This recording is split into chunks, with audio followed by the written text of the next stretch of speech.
आज हम एक ऐसे तीर्थ के दर्शन आप लोगों को कराएंगे जिसका सीधा संबंध महाबली हनुमान जी की माता अंजनी से है। इस तीर्थ से जुड़े हर रहस्य एवं हर मान्यता को आपके सामने रखने का प्रयत्न करेंगे।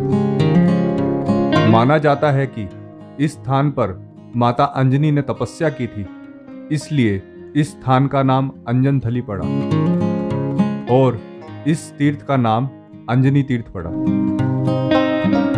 यह तीर्थ कुरुक्षेत्र के 48 कोस के प्रमुख तीर्थों में से एक तीर्थ है। अंजनी तीर्थ करनाल से लगभग 22 किलोमीटर की दूरी पर स्थित अंजनथली ग्राम में पड़ता है।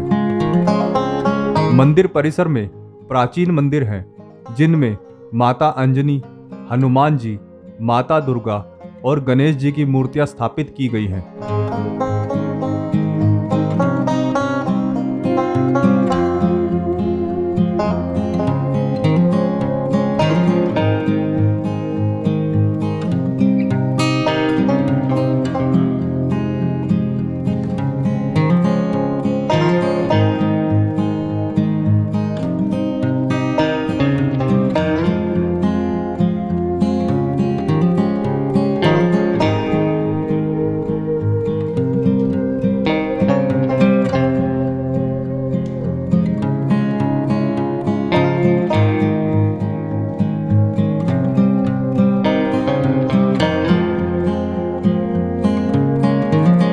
परिसर में प्राचीन मूर्तियों के अवशेष भी मिले हैं, जिसे 9वीं 10वीं शती का बताया जाता है।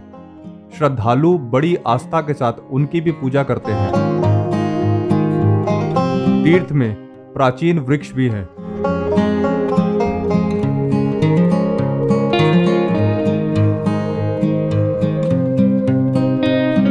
तीर्थ में हमारी भेंट मदन लाल जी से हुई और उन्होंने हमें अंजनी तीर्थ की मान्यताओं के बारे में विस्तार से बताया।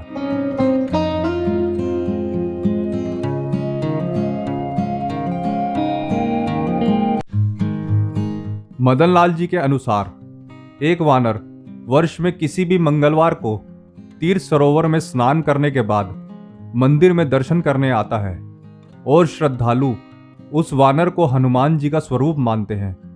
आश्चर्य की बात यह है कि उस स्थान के आसपास कहीं भी वानर प्रजाति नहीं है। जय अंजनी माता की बाबूजी। बाबूजी ये अंजनी माता का मंदिर है जी। यहाँ अंजनी माता ने तपस्या करी है जी। उसका पता लगने पे बुजुर्गों ने मंदिर बनाया जी।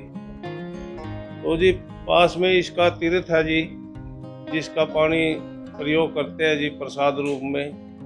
किसी का गाय भैंस अगर नहीं मिला, उसमें से बगैर बोलियों ले जाओ और उसके रोटी पे पानी डाल दो तो जी वो काम सिद्ध हो जाता है, वो दूध देती है। बाहर से भी कई सज्जन मित्र आते हैं जी, इसका पानी प्रयोग करते हैं। जैसे कि आंख में अंजनेरी होती है जी, घुमरी सी हो जाती है, उसमें भी एक भला करती है जी। उन लोगों का बल होता है जी जो मानते हैं, बल होता है। यहाँ प्रसाद चढ़ाते हैं जी, इसमें स्नान करते हैं जी। लैट्रिन के हाथ नहीं धो सकता जी इसमें कोई। अगर कोई अजमा सकता उसको क्या होता है जी, उसको जमजूम हो जाएंगी पलखा तक आंखा, कष्ट आएगा जी उसमें। शरीर का रोग्य स्नान करके जाता है जी, उसका बल होता है। बहुत दूर से एक बार एक सज्जन आया था, बोले जी मैंने अपने घर में ही बोल लिया था, मैं ठीक हो गया, आज इसका मैं प्रसाद बांटने के लिए आया। यमुनानगर के पास में था। एक साल में जी एक दफा मंगलवार के दिन बंद रूप में आते हैं जी, तीर्थ में स्नान करता है जी, मंदिर में यहाँ घूम के चले जाते हैं जी। इसमें से इसके तीर्थ में से मूर्तियाँ कुछ निकली थी जी, जो मंदिर में रखी गई। सरोवर का पानी जी खेती में नहीं इस्तेमाल कर सकते जी। इसका बुजुर्गों ने कभी किसी टाइम में गुड़ पकाना शुरू कराया था जी, इसके पानी का प्रयोग कराया, गुड़ नहीं बनया था जी। वहाँ से कोल्लू उखाड़ के दूसरी जगह ले गए, दूसरे जोड़ पे, वहाँ जाके गुड़ उसी गन्ने से उसी रस से गुड़ बनया जी। अब हम उस तीर्थ सरोवर के दर्शन करने गए, जहाँ का सारा वृतांत हमें बताया गया था। सरोवर की एक और बात जिसने हमें आश्चर्य में डाल दिया कि सरोवर का जल अगर फसल में प्रयोग किया जाए तो सारी फसल सूख जाती है।